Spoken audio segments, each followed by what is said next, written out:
ಮಾನ್ಯ ಅಧ್ಯಕ್ಷರೇ, ಸಂಕ್ಷಿಪ್ತವಾಗಿ ಕೇಳಿ. ಎರಡು ನಿಮಿಷ ಮುಗಿಸ್ತೀನಿ. ಮಾನ್ಯ ಅಧ್ಯಕ್ಷರೇ, ರಾಮಲಿಂಗಾರೆಡ್ಡಿ ಅವರು, ಮಾನ್ಯ ಅರಣ್ಯ ಸಚಿವರು ಸುದೀರ್ಘವಾದಂತಹ ಉತ್ತರವನ್ನ ತನ್ನ ಇಲಾಖೆಯನ್ನ ಸಮರ್ಥಿಸಿಕೊಂಡು ಇವತ್ತು ಹೇಳಿಕೆಗಳನ್ನ ಕೊಟ್ಟಿದ್ದಾರೆ. ನಾನು ಆ ಘಟನೆಯಲ್ಲಿರುವಂತಹ ಅಂಶಗಳನ್ನ ಮಾನ್ಯ ವಿರೋಧ ಪಕ್ಷದ ನಾಯಕರು ಉಲ್ಲೇಖ ಮಾಡಿದ್ದಾರೆ. ನಾನು ಅದ್ರ ಬಗ್ಗೆ ಹೋಗಲ್ಲ. ಇವ್ರದೇ ಸಚಿವರು, ಸ್ವತಃ ಅರಣ್ಯ ಇಲಾಖೆ ಸಚಿವರು ಸದನದಲ್ಲಿ ಬಂದು ಬೇಟೆಗಾರರು ಅನ್ನುವಂಥ, ರೈತರು ಅಂತ ಹೇಳಲಿಕ್ಕಿಂತ ಬದಲಾಗಿ ಬೇಟೆಗಾರರು ಅನ್ನುವಂಥ ಶಬ್ದವನ್ನು ಬಳಸಿದ್ದಾರೆ. ಆ ಭಾಗದ ರೈತರನ್ನ ಬೇಟೆಗಾರರು ಅನ್ನುವಂಥ ಶಬ್ದವನ್ನು ಬಳಸಿ ಅರಣ್ಯ ಇಲಾಖೆಯವರ ರಕ್ಷಣೆಗೋಸ್ಕರ ಗುಂಡು ಹಾರಿಸಿದೀವಿ ಎನ್ನುವಂಥ ಮಾತನ್ನ ಅವ್ರು ಹೇಳಿ ಅದನ್ನ ಸಮರ್ಥಿಸಿಕೊಂಡ್ರು. ಇದೇ ಸರ್ಕಾರದ ಸಚಿವ ಸಂಪುಟದಲ್ಲಿ ಕೆಲಸ ಮಾಡ್ತಾ ಇರುವಂತ ಚಾಮರಾಜನಗರವನ್ನ ಪ್ರತಿನಿಧಿಸ್ತಾ ಇರುವಂತ ಒಬ್ಬ ಸಚಿವರು ಒಂದು ಹೇಳಿಕೆಯನ್ನು ಕೊಟ್ಟಿದ್ದಾರೆ. ನಾನು ಹೇಳಿಕೆಯನ್ನು ಓದ್ತೀನಿ ಅಷ್ಟೇ. ಅವ್ರು ಏನು ಹೇಳಿಕೆ ಕೊಟ್ಟಿದ್ದಾರೆ ಅಂತ ಕೇಳಿದ್ರೆ, ಬೇಟೆಯಾಡಿ ವಾಪಸ್ ಬರುವಾಗ ಗುಂಡು ಹೊಡೆದರು ಎಂದು ಅರಣ್ಯ ಇಲಾಖೆಯವರು ಹೇಳುತ್ತಿದ್ದಾರೆ. ಇದನ್ನು ನಂಬುವ ಸ್ಥಿತಿಯಲ್ಲಿ ನಾನು ಇಲ್ಲ. ಎನ್ಕೌಂಟರ್ ನಂತರ ಯಾರಿಗೂ ಮಾಹಿತಿ ನೀಡದೆ ಶವಗಳನ್ನು ಏಕೆ ಮೈಸೂರಿಗೆ ಸ್ಥಳಾಂತರಿಸಿದರು? ಪ್ರಕರಣವನ್ನು ನ್ಯಾಯಾಂಗ ತನಿಖೆಗೆ ಒಳಪಡಿಸಿ ಸತ್ಯಾಸತ್ಯತೆ ಹೊರತರಲಾಗುವುದು ಅಂತೇಳಿ ಸಚಿವ ಪುಟ್ಟರಂಗ ಶೆಟ್ಟಿ ಅವರು ಹೇಳಿಕೆ ಕೊಡ್ತಾರೆ. ಇವ್ರು ಹೇಳ್ತಾರೆ ಅರಣ್ಯ ಇಲಾಖೆಯವರ ರಕ್ಷಣೆಗೆ ಬೇಟೆಗಾರರ ಮೇಲೆ ನಾನು ಗುಂಡಾರಿಸಿದೆ ಅಂತ. ಆ ಜಿಲ್ಲೆಯ ಸಚಿವರು ಹೇಳ್ತಾರೆ ಅರಣ್ಯ ಇಲಾಖೆಯವರ ಹೇಳಿಕೆಯನ್ನು ನಾನು ನಂಬಲಿಕ್ಕೆ ಸಾಧ್ಯ ಇಲ್ಲ ಅಂತ. ಅಲ್ಲಿಯ ಸಂಸದರು ಹೇಳಿಕೆ ಕೊಡ್ತಾರೆ. ಒಂದು ನಿಮಿಷ. ಅಲ್ಲಿಯ ಸಂಸದರು ಹೇಳಿಕೆ ಕೊಡ್ತಾರೆ, ಅರಣ್ಯ ಅಧಿಕಾರಿಗಳು ನೀಡಿದ ಮಾಹಿತಿಯನ್ನಷ್ಟೇ ನಂಬಲು ಸಾಧ್ಯವಿಲ್ಲ. ಚಿಕಿತ್ಸೆ ಪಡೆಯುತ್ತಿರುವ ಗಾಯಾಳುನಿಂದ ಇನ್ನೊಂದು ಆಯಾಮದ ಬಗ್ಗೆಯೂ ತಿಳಿಯುತ್ತೇನೆ.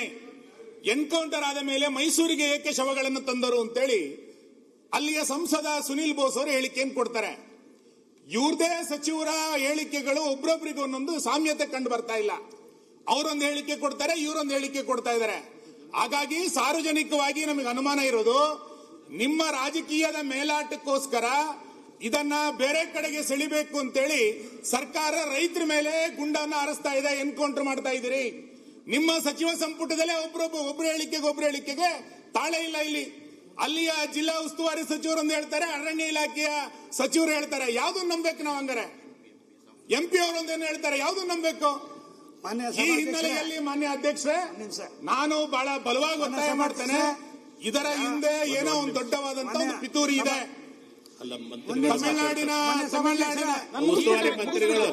ತಮಿಳುನಾಡಿನ ಮುಖ್ಯಮಂತ್ರಿಗಳು ಕೊಡುವಂತ ಹೇಳಿಕೆ, ನೀವು ಕೊಡುವಂತ ಹೇಳಿಕೆ, ಅಲ್ಲಿ ರೈತರು ಕೊಡುವಂತ ಹೇಳಿಕೆ, ಆ ಮೃತರ ಪತ್ನಿಯೊಬ್ರು ಒಂದು ಹೇಳಿಕೆ ಕೊಟ್ಟಿದ್ದಾರೆ. ಏನು ಹೇಳಿಕೆ ಕೊಟ್ಟಿದ್ದಾರೆ?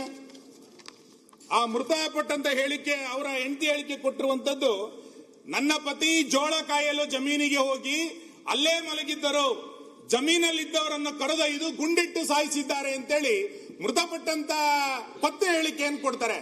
ಇಂಥ ಪರಿಸ್ಥಿತಿ ಕರ್ನಾಟಕಕ್ಕೆ ಯಾಕೆ ಬಂತು? ನಿಮ್ಮ ರಾಜಕೀಯ ಮೇಲಾಟಕ್ಕೋಸ್ಕರ ರೈತರ ಮೇಲೆ ಯಾಕೆ ಗುಂಡಾಗ್ತಾ ಇದ್ದೀರಿ ನೀವು? ಈ ಹಿನ್ನೆಲೆಯಲ್ಲಿ ದಯಮಾಡಿ ಇದನ್ನ ಸರ್ಕಾರ, ನಮ್ಮ ವಿರೋಧ ಪಕ್ಷದ ನಾಯಕರು ಇದು ಏನಾಗಬೇಕು ಅನ್ನುವಂತ ಒತ್ತಾಯವನ್ನು ಮಾಡ್ತಾರೆ. ಈ ಹಿನ್ನೆಲೆಯಲ್ಲಿ ನಿಮ್ಮ ಸಚಿವ ಸಂಪುಟದಲ್ಲಿರುವಂತಹ ಗೊಂದಲದ ಹೇಳಿಕೆಗಳ ಬಗ್ಗೆ ದಯಮಾಡಿ ಅರಣ್ಯ ಸಚಿವರು ಸ್ಪಷ್ಟೀಕರಣ ಮಾಡಿ, ರೈತರು ಇವತ್ತು ಏನಲ್ಲಿ ಪ್ರತಿಭಟನೆಯನ್ನು ಮಾಡ್ತಾ ಇದ್ದಾರೆ ಇದಕ್ಕೆ ಕ್ಲಾರಿಫಿಕೇಶನ್ ಕೊಡಿ. ಸುಮ್ಮನೆ ಅರಣ್ಯ ಇಲಾಖೆಯವರು ಏನು ಹೇಳಿದ್ದಾರೆ ಎನ್ನುವ ಕಾರಣಕ್ಕೋಸ್ಕರ ಅದನ್ನ ಸಮರ್ಥಿಸಿಕೊಂಡು ಇಲ್ಲಿ ಹೇಳಿಕೆಗಳನ್ನು ಕೊಡುವಂತದ್ದು ಬೇಡ. ಮಾನ್ಯ ಅಧ್ಯಕ್ಷರೇ, ಮಾನ್ಯ ಸಭಾಧ್ಯಕ್ಷರು ಇರಿ ಒಂದ್ ನಿಮಿಷ. ನಾನು ಹೇಳ್ಬಿಟ್ಟು ನನ್ನ ಹೆಸರು ಬಂದದಲ್ಲಿ ನಿಮ್ ಕೇಳ್ರಿ ಅಧ್ಯಕ್ಷರೇ, ಒಂದ್ ನಿಮಿಷ ನಾನು ಹೇಳಿ ಈಗ ಮಾಡ್ತಾರೆ. ನಾನು ಹೆಚ್ಚು ಕೇಳಲಿಲ್ಲ. ನಾವು ಕೇಳಿ ಒಂದ್ ನಿಮಿಷ ಕೇಳ್ಬಿಡ್ತೀನಿ. ಮಾತಾಡಕ್ ಬಿಡಿ. ಅವ್ರ ಹೆಸರು ಉಲ್ಲೇಖ ಆಗಿದೆ, ಅವ್ರು ಮಾತಾಡ್ಬೇಕು, ಕ್ಲಾರಿಫೈ ಕೊಡ್ಬೇಕು, ಕ್ಲಾರಿಫಿಕೇಶನ್ ಮಾಡ್ಬೇಕು. ಅವ್ರ ಹೆಸರು ಉಲ್ಲೇಖ ಆಗಿದ್ದಕ್ಕೆ ಅವ್ರು ಏನೇ ಹೇಳ್ತಾರೆ ಮಾತಾಡಕ್ಕೆ ಅವ್ರು ಆದ್ಮೇಲೆ ಕೊಡ್ತೀವಿ. ಅಲ್ಲ, ಸುನೀಲ್ ಕುಮಾರ್ ಅವ್ರ ಹೆಸರು ಮಾತಾಡ್ರಿ. ಪುಟ್ಟರಂಗ ಶೆಟ್ಟಿ ಅವ್ರ ಹೆಸರು ಉಲ್ಲೇಖ, ಪುಟ್ಟರಂಗ ಶೆಟ್ಟಿ ಮಾತಾಡ್ರಿ. ಸರ್ ಅಧ್ಯಕ್ಷರೇ, ಮಾತಾಡಿ. ಪುಟ್ಟರಂಗ ಶೆಟ್ಟಿ ಅವ್ರು ಮಾತಾಡಿ. ನೀವು ಅವ್ರು ಮಾತಾಡಿದ ಮೇಲೆ ಕೊಡ್ತೀನಿ ನಿಮ್ಗೆ. ಮಾತಾಡಿ. ಅವತ್ತು 15ನೇ ತಾರೀಕು ಸ್ವತಂತ್ರ ದಿನಾಚರಣೆ. ನಾನು ಅವತ್ತು ಬಾವುಟ ಏರಿಸಿ ಒಂದು ಕಾಲ್ಗೆ ನನಗೆ ಮೆಸೇಜ್ ಬಂತು, ಈ ಥರ ಅನ್ನೂರಿನಲ್ಲಿ 3 ಜನಕ್ಕೆ ಎನ್ಕೌಂಟರ್ ಆಗಿದೆ ಅಂದಮೇಲೆ ನಾನು ಏನಾಯಿತು ಅಂತ ವಿಚಾರಿಸ್ಕೊಂಡು ನೇರವಾಗಿ ಮೈಸೂರಿಗೆ ಹೋಗಿ ಅಲ್ಲಿ ಕೆಲವೆಲ್ಲ ತಿಳ್ಕೊಂಡಾಗ ಅಲ್ಲಿ ಕೇಳಿದಾಗ ನಾನು ಹೇಳಿದೆ. ಅದಾದಮೇಲೆ ನಾನು ರಾಣಾಯದಲ್ಲಿ ಇನ್ನೊಬ್ಬನು ತಪ್ಪಿಸ್ಕೊಂಡ್ರವನು ಅಲ್ಲಿದ್ದ, ಅವನ್ನೂ ವಿಚಾರಿಸ್ತಿ. ಆಗ ಹೇಳಿದೆ, ಅವನೊಂಥರ ಹೇಳಿಕೆ ಕೊಡ್ತಾನೆ, ಇವನೊಂಥರ ಹೇಳಿಕೆ ಕೊಡ್ತಾನೆ, ಇವರಿಬ್ಬರದ್ದು ನಂಬಕ್ಕಾಗಲ್ಲ. ನಾವು ನ್ಯಾಯಾಂಗ ವಿಚಾರಣೆಗೆ ಒಳಪಡಿಸ್ತೀವಿ. ಅಲ್ಲಿ ಸತ್ಯಾಸತ್ಯ ಅಂತ ಬಂದಮೇಲೆ ಅದಾದ ಮೇಲೆ ಏನು ಕ್ರಮ ತಗೋಬೇಕು ತಕ್ಕೊಳ್ತೀವಿ ಅನ್ನೋ ಮಾತನ್ನು ಹೇಳಿದ್ದೀನಿ ನಾನು. ಹಾಗಂದ್ಬಿಟ್ಟಿಗೆ ಇಬ್ಬರೂ ಅಲ್ಲಿ ಹೇಳಿಕೆನೂ ಅದೇ ರೀತಿ ಬಂದದ್ದು. ಆಗತ್ತ ಅವ್ರು ಹೇಳ್ತಿ ಅಸಮೇಶಕ್ಕೆ ಹೋಗಿದ್ದ ಅಂತಂದ್ರೆ 5 ಗಂಟೆನಾಗ ಅಸಮೇಶಕ್ಕೆ ಹೋಗ್ತಾರೆ ಅಧ್ಯಕ್ಷರೇ. ಎಲ್ಲನೂ ತಿಳ್ಕೋಬೇಕಾಗ್ತದೆ ನಾವು. ಆತಿಕೆ ಹೇಳಿಕೆ ಕೊಟ್ಟಿರೋದು ಇರ್ರಿ ಹಾಗೆಲ್ಲ ನೀವು ಹೇಳಿದ್ರೆ ಆಗಲ್ಲ. ಕಾರ್ಡ್ ನೋಡಕ 5 ಗಂಟೆ 10 ರಾತ್ರಿನಾಗ ಅದು ಅಭಯಾರಣ್ಯ. ಅದು ಅಭಯಾರಣ್ಯ ರೀ.